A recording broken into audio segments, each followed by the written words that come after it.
you've had lots of different experiences as a marketer, and you've had this trajectory of going from more of a hands-on writer, content creator, and producer now to a project manager and like a business strategist, right? Mm-hmm. So how would you say that having had that hands-on experience with creating the content has helped you be an effective marketing leader?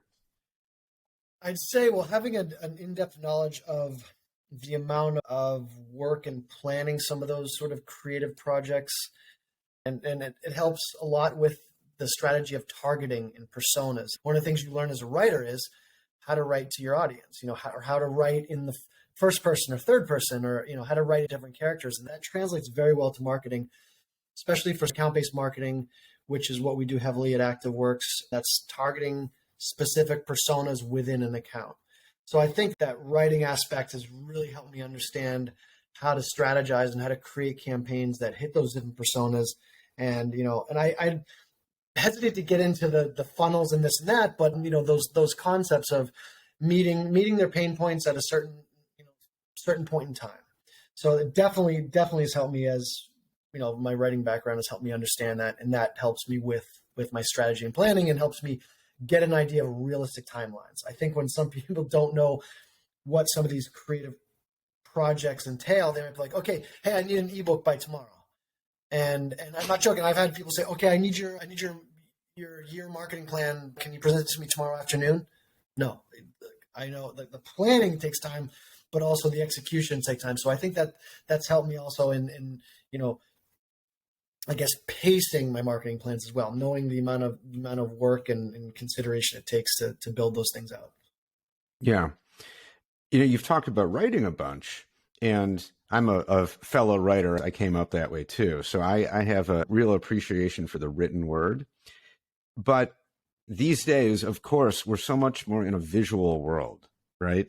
We're doing an interview right now with video technology. Video is so big. There's such a push for it. But to what extent do we all, as marketers, do we still need to be focused on writing and the written word? Like, what role does writing still play today? I think it's absolutely crucial. And I will tell you right now, as someone who's hired people, I always look for writing is something at a certain point you just can't teach. So I recently hired someone out of college, and she's outstanding. I mean, she's just impressed me in every way. And I wanted to know, can she write a declarative sentence? Does she have basic, knowledge of writing? Because I think you have to be able to identify good and bad writing in marketing and sales. Or if you like something, you have to be able to say, why do I like it? It's like when you look at a competitor's ad and you say, that's amazing. What do I like about it? Is it the visual component? Is it, is it stock footage that was used creatively? Is it a funny slogan?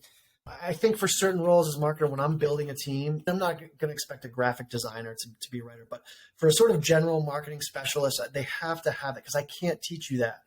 I can't teach you, some people are better writers than others, but for email marketing and things like that, they need to have some sort of basic understanding of, like I said, the declarative sentence, or like, what is a question? What is a statement?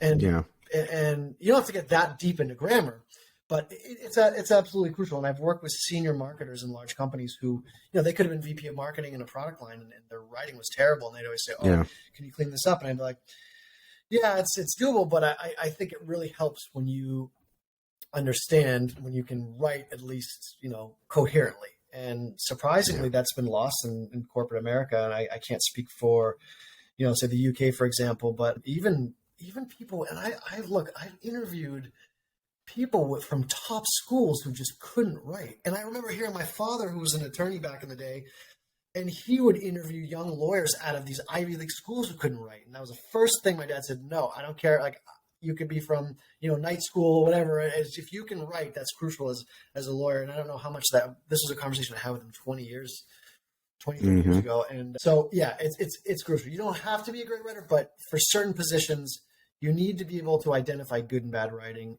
and identify the difference and why. Yeah.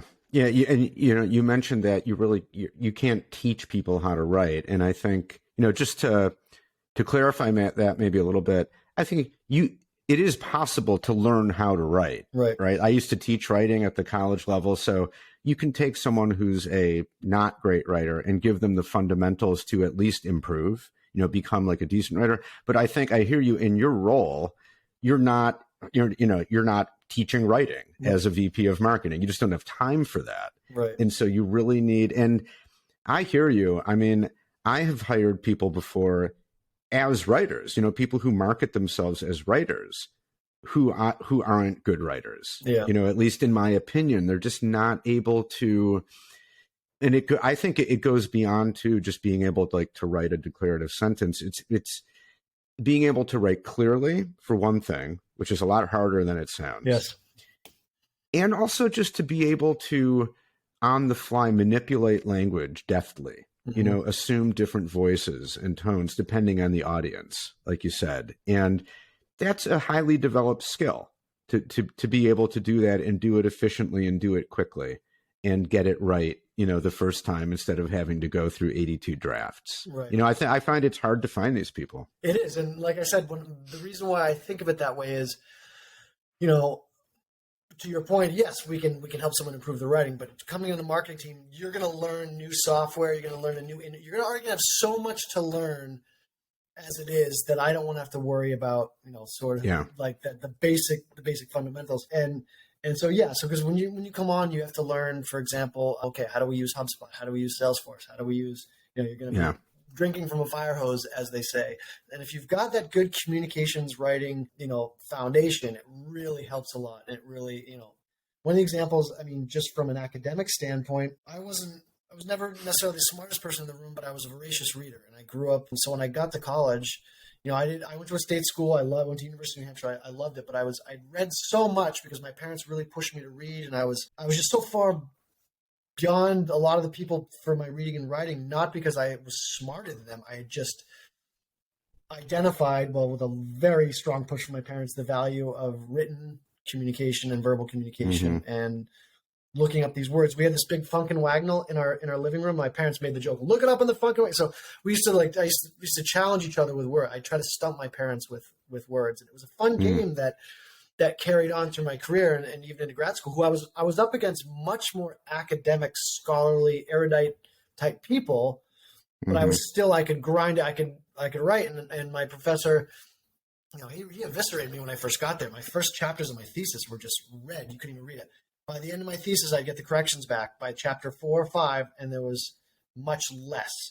So I was constantly improving. And I'll say one last thing to this point, which carries over to marketing, writing, and communication, is you can always get better. I'm in my mid-40s, and I'm still working on it. And my professor at the time was a world-renowned professor of the metaphysical poets and Elizabethan literature. And he was talking about a book he wrote. He was thinking in his late 60s at the time when I studied with him, and he had written a book it was John Donne. I can't remember exactly what it was. And he'd written it in his 40s. And this is a guy who had already had his PhD in his 40s, speaks Italian, French, English, and very amazing person. And he said, I go back and I look at that book and it wasn't written very well. It's very, very ambiguous. I feel like I should rewrite it. It's not very clear. And this was a guy who had a PhD. This guy in his 40s, had already been a professor, and was critiquing his own writing and saying, oh, I've gotten a lot better now. He was in his late 60s. And so it just never stopped improving. And I think about that to this day, because I look at my writing, I'm like, ooh, that could be better. That could be crisper. That could be more succinct. And I'm like, well, Dr. Raspa, even in his 60s, one of the most famous, metaphysical poets, experts in the world, still thinks his writing can get better and has read 100 times more than I have. So I found that encouraging, but also, it gives us some accountability and responsibility. Like, we have to get better. We've got to push ourselves continuously. Yeah, 100%. I mean, writing is no different than most crafts or things like that. The more you do it, the better you get, the more you're willing to learn.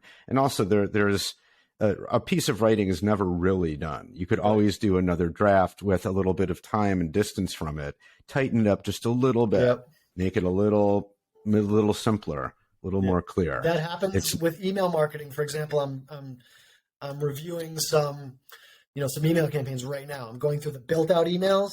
We do them in Word and then we build them out. And every single one, I have some tweaks before they go out. Yeah.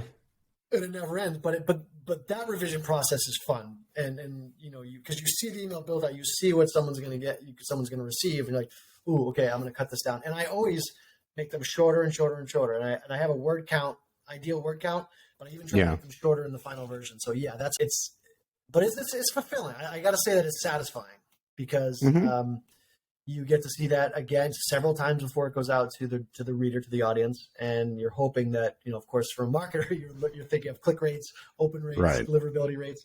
But still, at the back of the mind, that's that writing. That's my professor. So you can always get better. You can always be clear. Your writing can always improve. Yeah, absolutely.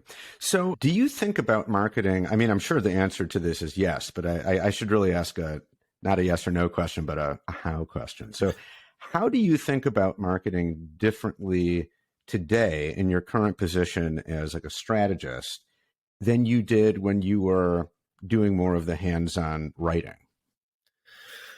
Oh, that's a very, very good question. I guess I would think of it today there are more channels and mediums available to us that I'm learning to explore and open my mind to every day. So as before, I'd just be like, okay, this marketing, it's going to be a content marketing approach. I'm going to have my content pillar, which is going to be an ebook or a white paper. I'm going to break out the content pieces, email campaign here, advertisement here, video script from here. So I was probably more limited in my approach before as a content marketer. And now I've got to think in terms of, of leads that are coming from whatever source. And I'm quicker to abandon is not the right word, but I'm quick. I hate the word pivot, but I'm quicker now to change course. Like I'll start something, I can come up with my year plan, and for young marketers listening to this, you're going to find that your plan, whatever you come up with, and maybe this applies to other areas of business, is never going to be close to what you got. Maybe the broad strokes, but I find myself, changing. So now as, head of marketing, I have to be even quicker and more sort of nimble, I guess, and resourceful than I ever was, while keeping an eye on the prize on the broad picture. As opposed to as a content marketer, I was a bit more focused on that creative aspect, the strategy framework, and now I'm responsible for all of it, and I have to scrap it and start from scratch if it's not working in, say, the first quarter, because you got to give, and you have to be judicious. You have to understand when it's time to try something else. Some things take time. Like advertising takes time. Certain things that take time, but like when does the law of diminishing returns apply? And I think I've gotten better at that. I'm thinking more in terms of that and more in terms of like I'm accountable to people at the top of the top. So, and the people under me, I'm not going to throw them under the bus. I'm responsible. And so I've got to figure out ways to, think of what am I going to get the sales? I got to meet my KPIs. I got to deliver sales enablement. I got to deliver leads to sales. And so definitely a more, as opposed to when I was a content marketer, a more, I guess, holistic approach it would be, and more technical too, in the sense that, I've got someone, helping me some of the stuff, but I've got to think about how, not just the funnel anymore. I've got to think about how these events going to translate into how's this budget going to work. If this doesn't work, we do co-marketing with IBM. So I got to think about how can I integrate IBM into my marketing strategy. And thankfully, as a IBM partner, they have a wonderful team, an entire team. I don't know how big it is, dedicated to helping partners like ActiveWorx who have software applications that operate on IBM technology, and they're wonderful, extremely helpful, and so that's a tremendous resource. So I've got to think about all those different things. While as head of marketing at ActiveWorx, I have I own the new logos, I own the sort of channel partners, and then also what we're doing everywhere else. So that's that, as opposed to as a content marketer and writer, you're thinking about almost more in a modular sense as opposed to a holistic sense, if that makes sense. Yeah. No, I think it does make sense. Right. I mean, I think it's in a way, it's just kind of common sense, right? If you're a content marketer, you're more focused on the thing that you're working on at the moment, like the piece of writing or the video you're producing. And in your position, you have to think about the broader context of how do all these different things fit together? Right. And is it all working? And do we need to pivot and all those things? So it's just more parts and pieces to keep track of, and right? If things aren't ready in time, you have to learn to move the pieces around, because things are not going to be ready. They're rarely going to be ready in the time that you'd like. So you have to sometimes kind of swap the pieces out so that this thing's ready to go. Okay, we're going to use that. Oh, this thing's not ready. We're waiting on blah, blah, blah, whatever it is. No excuses. Yeah. My CEO doesn't want to hear excuses. He wants results. And so he doesn't want to necessarily hear how I solve the problem. I care. I love solving the problems. I want to tell, like, that's why I was happy to speak to you so I can talk about things. But no one else cares around me except for me and my team. So it is that problem solving too, that back to that earlier question about what I'm doing now. And I love, that problem solving aspect as much as I love the creative. I never thought I would like anything more than the creative aspect, but I love solving these problems, and they're new and they're more challenging than they ever were since COVID. And since no one's picking up their phone anymore, people inundated by emails, those traditional techniques just don't work suddenly. And they were going that way naturally. But COVID and a bunch of other things accelerated that. And a lot of marketers weren't prepared. So all those things that we kind of wanted to try and test along the way, now we're like, oh, and damn, we got to do that now. So yeah, 100%.